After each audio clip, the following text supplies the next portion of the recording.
Hello, beautiful people. How are you all doing? If you're watching the video, I'm in a new space, and I was laughing because they put the paintings up crooked.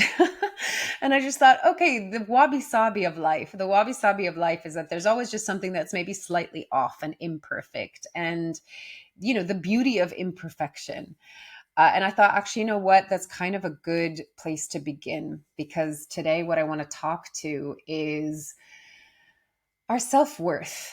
It's not a new topic, but I really want to speak to it in just a gentle, loving, simple way as a reminder for us all. A lot of this isn't going to be anything that you don't already know, but I think when we've been so entrenched in a certain way of viewing ourselves and relating to ourselves and living in a world that isn't supportive of your authenticity, of your unique, special, expression and essence of who you are, we need reminders. We need reminders. And I think now more than ever, as the external world gets more chaotic and mad and crazy, and it can really pull us off our center, if we want to create outer peace, we have to create inner peace. And in order to create inner peace, we cannot be judging who we are. We cannot be in a space of maybe even loathing ourselves, or at the very least feeling uncomfortable being who we are.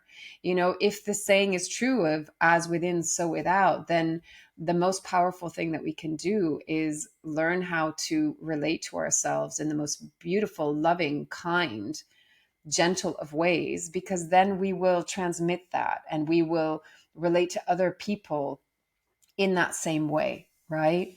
So it feels like it's a very important message to remember and remind ourselves of. So today is going to be a reminder. And I want to talk about how to really simplify what it means, looks like, feels to be in a state of worthiness. So let's dive in.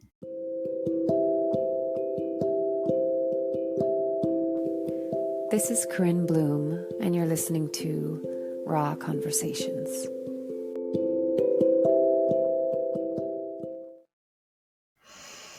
So, to begin speaking about self worth and self acceptance and all of these things, we have to put it in the context that we have been living in a society that doesn't really have any interest in supporting who we are, who we truly are.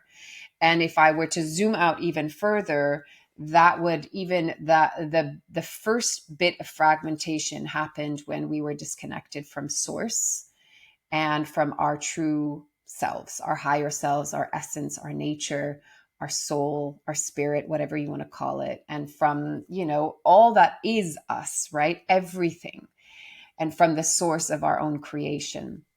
So that was the first like crack in the vase, you could say. And every crack is a fragmentation that makes us feel like we're less whole. We're not ever not whole, but we feel less whole when we sever this part from ourselves and we fragment this part from ourselves and we compartmentalize this part and we go, I don't want this and I want to get rid of this. And basically what's at the root of that is judgment and fear that creates the illusion that feels very, very, very real, but it's an illusion no less, that we're not whole and that we're not worthy and that we're not good enough. And then, you layer to that a society that over generations upon generations, could be thousands of years, that has said, you're not good enough. You're not worthy. You need to prove yourself. You're not loved if, this and this and this doesn't add up. There's so many different messages that we've received, whether it's collective or personal through our family ancestral line, through our education, through our peers, through nowadays in modern lives, through films and TV series and all of the subliminal messages that come through, that ultimately really disempower us, because it's like the sleep potion of feeding the illusion of who you think you are instead of actually revealing who you truly are. And who you truly are is love, is remarkably powerful, is beautiful, compassionate, kind, loving, incredible.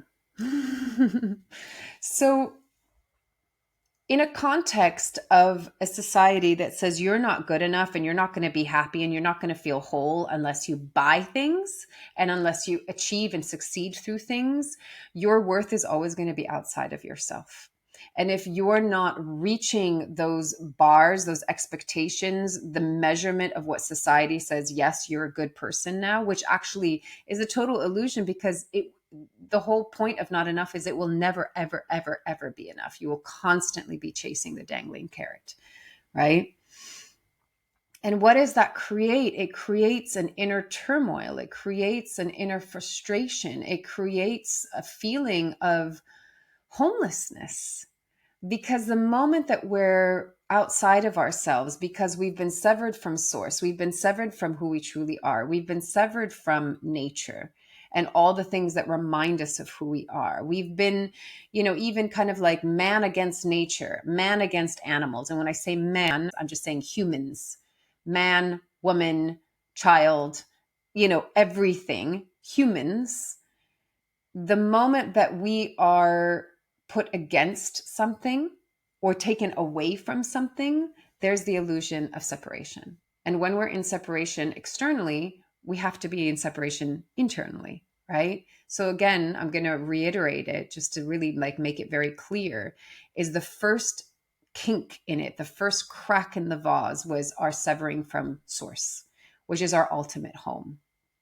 And so the reason why I say in my work, I'm guiding people back home to who they truly are, to their true self, is because we've been pulled further and further and further away from our inner home. And therefore, look at the world and the chaos and the lack of peace, because it's hard to find it inside of ourselves.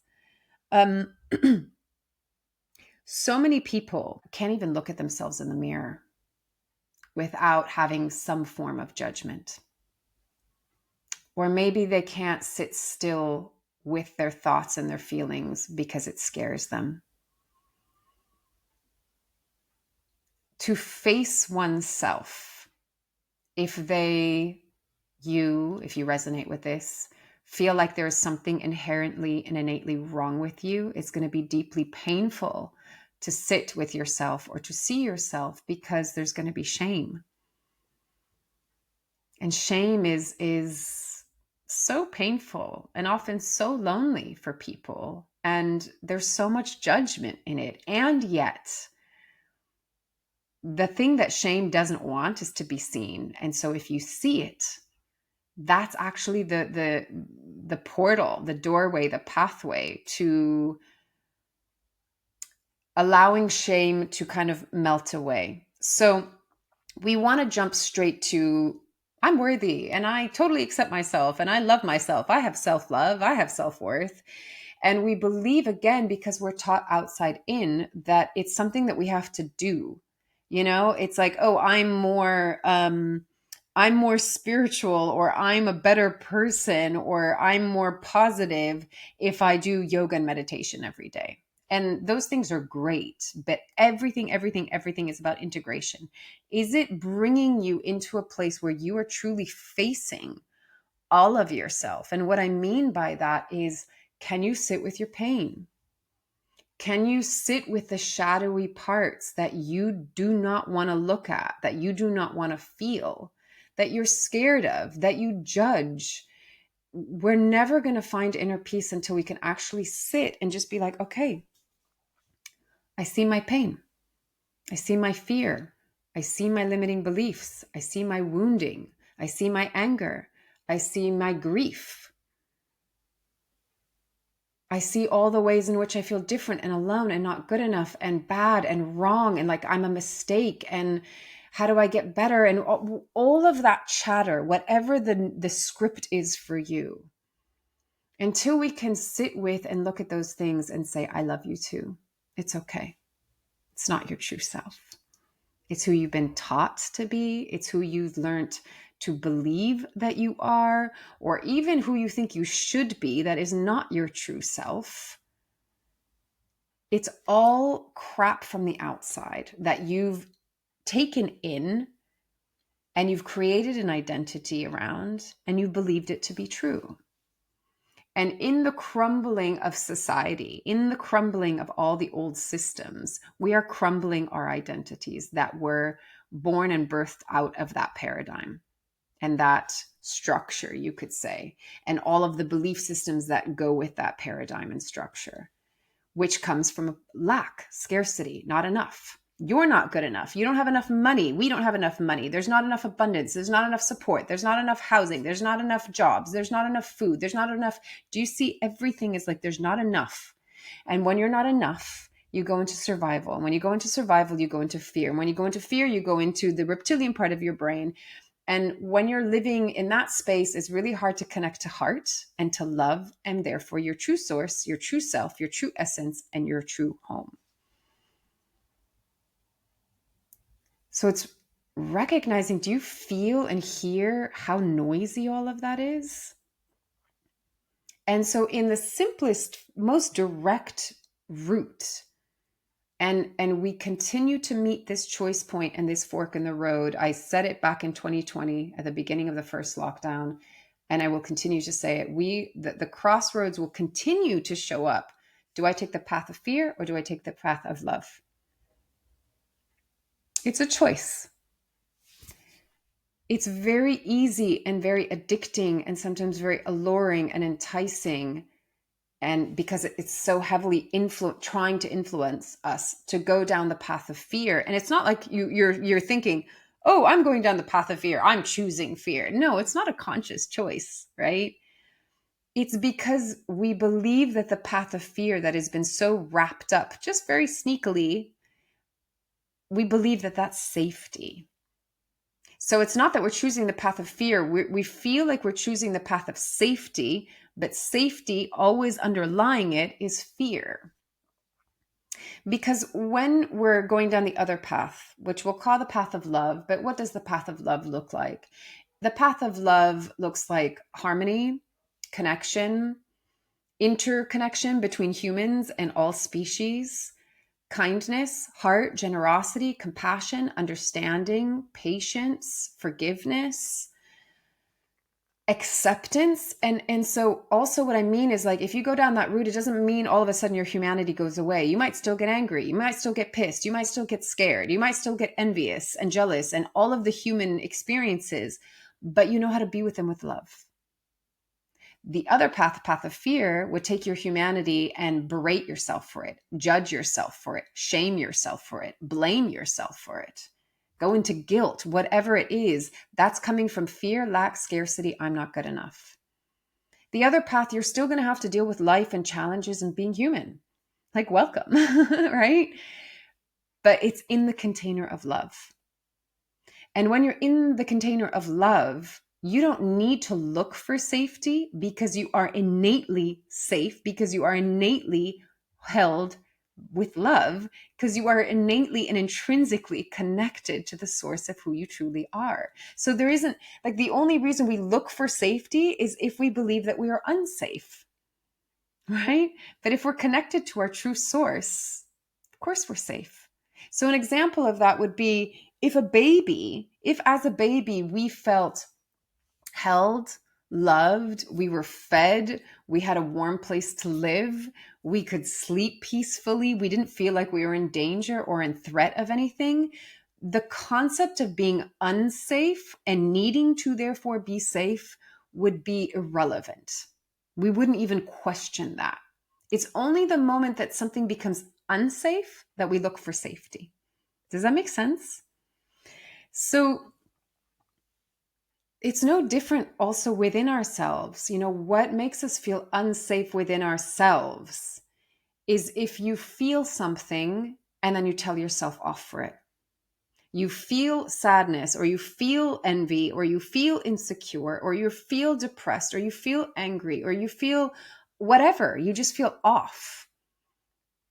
And you go, and therefore that makes you bad. See, you're not good enough. You're not lovable. Nobody wants you. You don't matter. You're totally insignificant. And then your being shrinks more and more and more and more. And you feel unsafe because you're alone.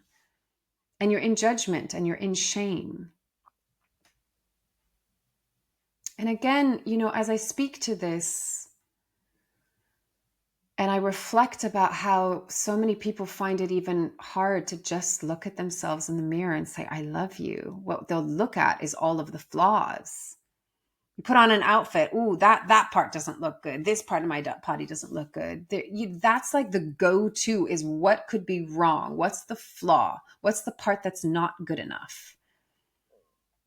Rather than taking everything in and really seeing the beauty of who you are in the entire field around you, not just like the little minute details, but even then, like, look at like, oh, my eyes are beautiful, or my this or that and the other. But actually that's just if you want to play with accepting your physicality. But it's actually like, when I look into the mirror in the morning and my face is still not woken up, but I have this practice that I get up and I, after I do whatever my, kind of morning ritual is, I get up and I look at myself in the mirror and I literally put my arms around myself and I look really into my eyes and I say, good morning, beautiful. I love you. I love you. And I smile at myself, and I look at the wrinkles and I look at the sleepiness or whatever it is, but I look at the light in my eyes. Because we need to move beyond the surface and the superficial. And I'm not getting into some like spiritual woo-woo shit of like, you need to rise above your human experience and be some like God. Like, well, you are a God, right? But always through your humanity. So see your wrinkles, see your tired eyes in the morning and tell all of it, I love you. Like, can you say it sincerely and genuinely and authentically? And so the simplicity of the message lies in a feeling that should be gentle and calm. The voice that we would have loved our mother to speak to us in, our father to speak to us in, our teachers, our friends, life, God, universe, source, our higher self, our inner critic that says, I love you as you are. I love you for you.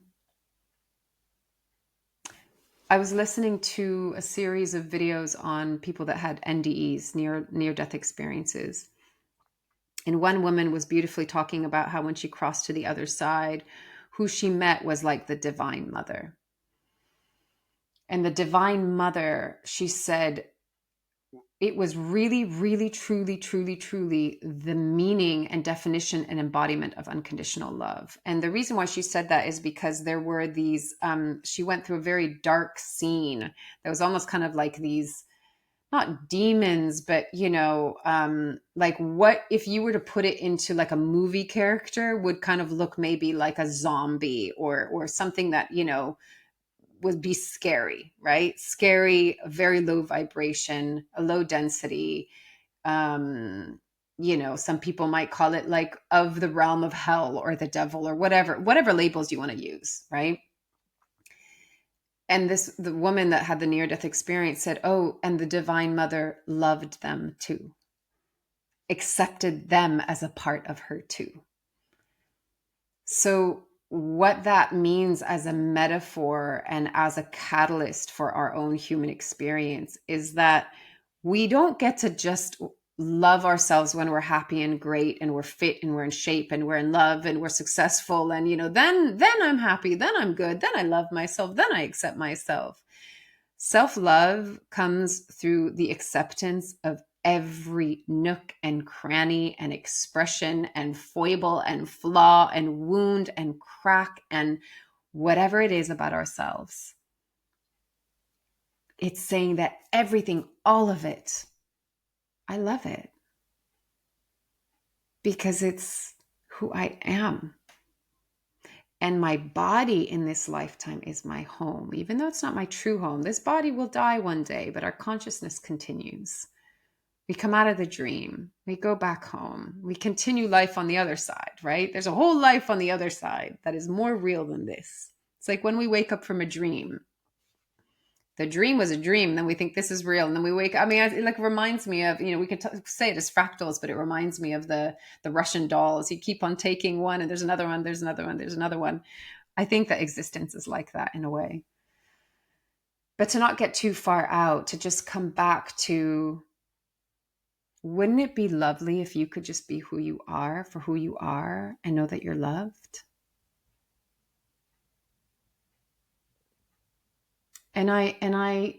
I've worked with people over the plus 15 years of doing this work where sometimes it's like they logically get it, but it's so hard for them to feel it in their body, to really feel it and embody it, because doesn't come through an abstract thought of the mind.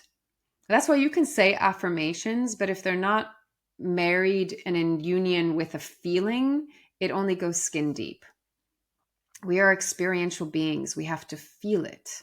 And often we want that feeling from someone outside of ourselves, because maybe we're seeking for the love and the recognition and the validation and the safety and all of that from our parents. And maybe for whatever reason, they couldn't give it to us in the way that we wanted it, right? And we can't ever have 100% of our needs met. It's virtually impossible. I can say that as a mother. I cannot always have 100% of my daughter's needs met. I can't even always 100% fulfill my own needs, right? But again, it's how do we approach what we do need?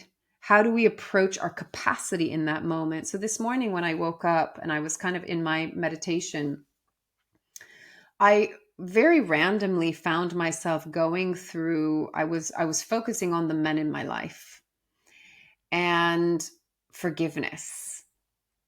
And this goes all the way down to my father.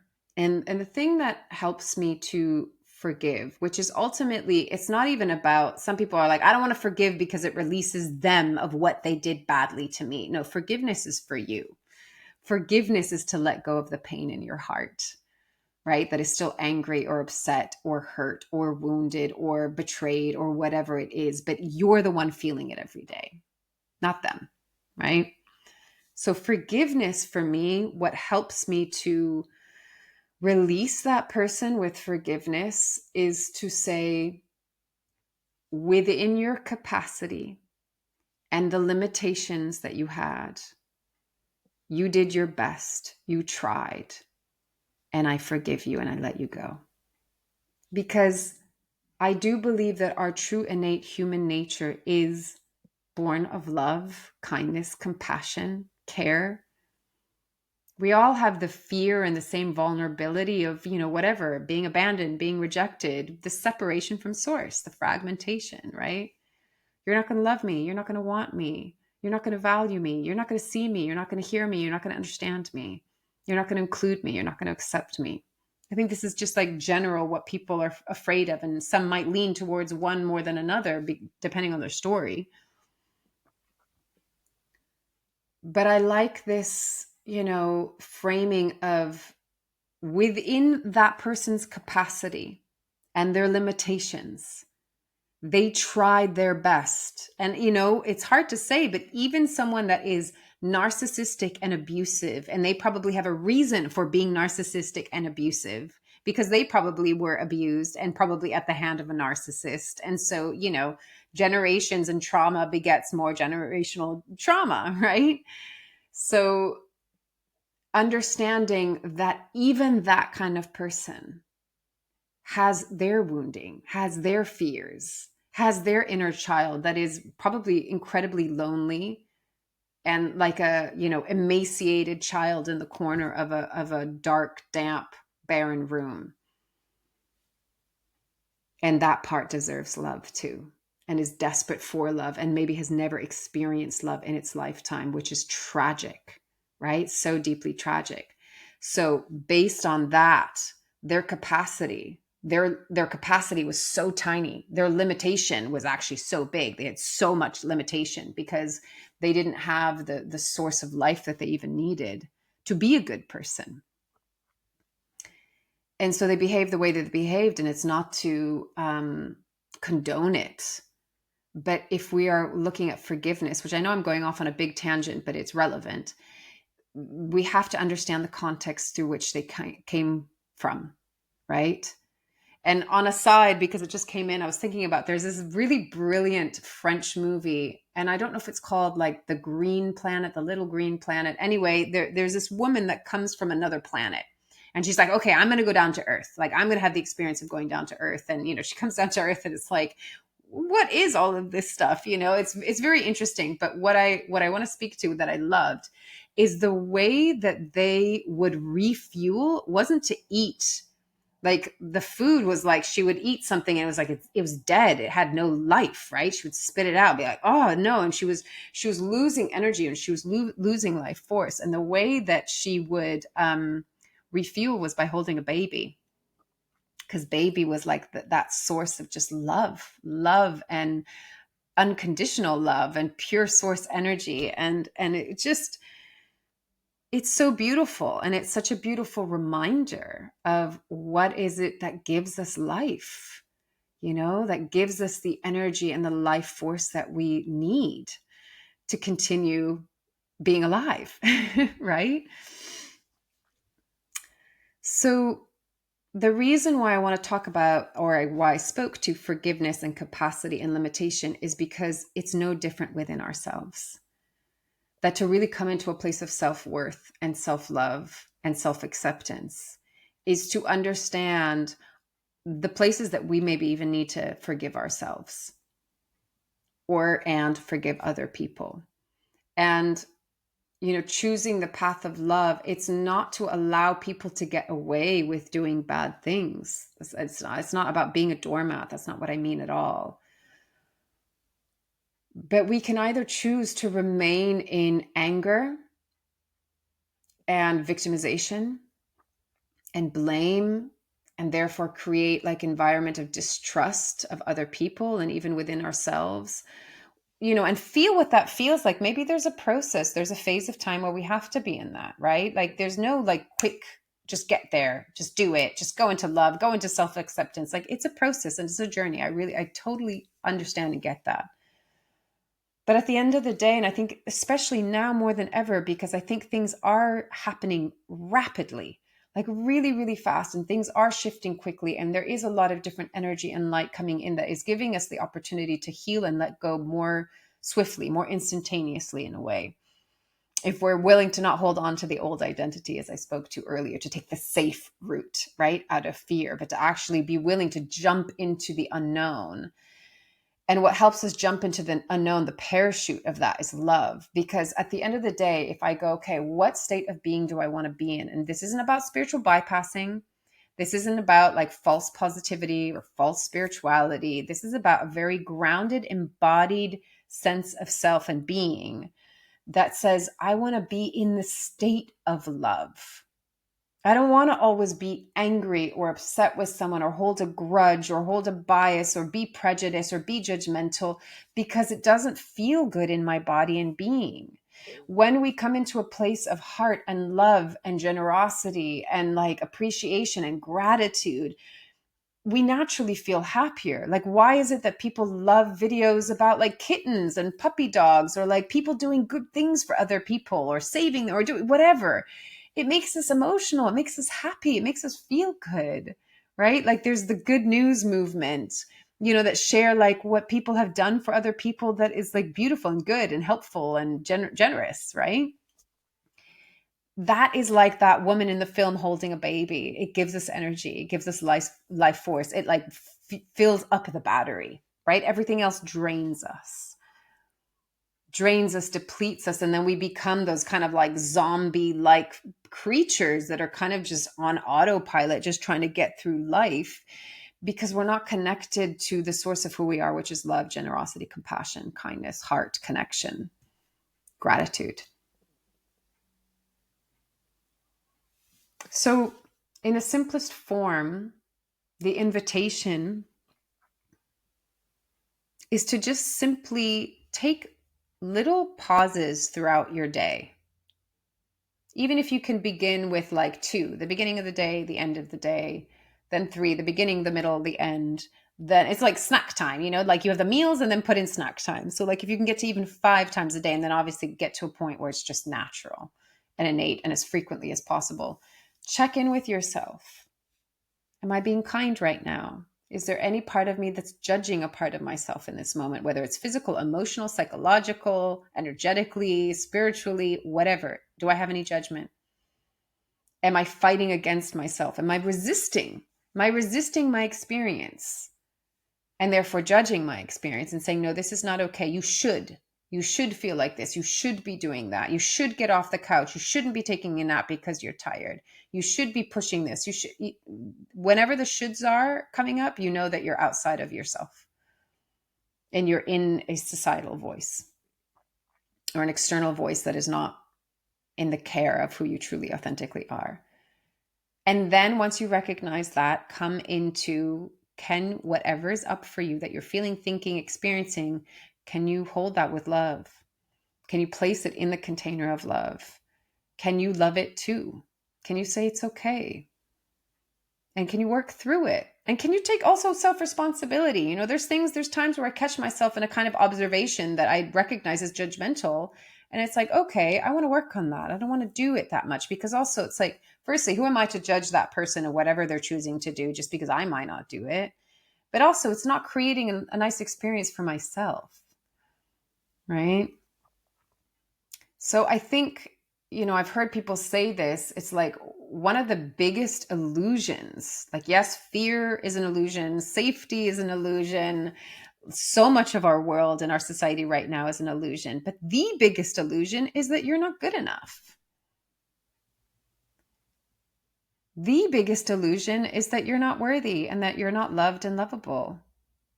So the invitation is to just check in with yourself as often and as frequently as you can, to recognize, in what ways am I judging myself? In what ways am I severing myself from myself? And can I show up with kindness? Can I show up with love, gentleness? Can I look at myself in the mirror? Do the mirror exercise. Stand in front of the mirror, sit in front of the mirror, build it up day by day, but even begin with like a minute and look at yourself. Really look at yourself. Notice the judgments, notice the shame, notice the fear, notice the resistance, notice the discomfort. Stay, sit with it. Can you show up with love and really face yourself? Do it with eyes closed in meditation. Do it with eyes open in front of the mirror. Do it in all things that you do. Am I loving myself? Am I being kind to myself? Self-love will be there naturally by having self-acceptance, which is I accept all parts of me no matter what I'm thinking, feeling, or experiencing. And acceptance comes through not judging anymore. And not judging comes by being okay with your humanity and not saying that this is good and bad and right and wrong. And coming back to just this is. And can it be okay? And of course you can evolve and you can grow and you can, evolve behaviors. You can make different choices. You can take self-responsibility and mature. Yes, all of those things. But it's not coming from, I don't know why the word that comes through is very strong. It's not coming through hatred. It's coming through love. It's not coming through the hate of who you are. It's coming through the love of who you are. And you're in the school of life. And so of course you're going to grow. So that's it. So I just want to say that you are loved. You are loved. And I love you. If that helps you to know that even just one person says, I love you, you deserve to take that in from yourself, from those around you, from everyone, from life, from God, from source, from creator, from universe, most especially from you. So that's it. As always, take it or leave it as feels right for you, and loving you from afar. And the last note is live with love, lead with love, and be love. Bye. Thank you for being here with me.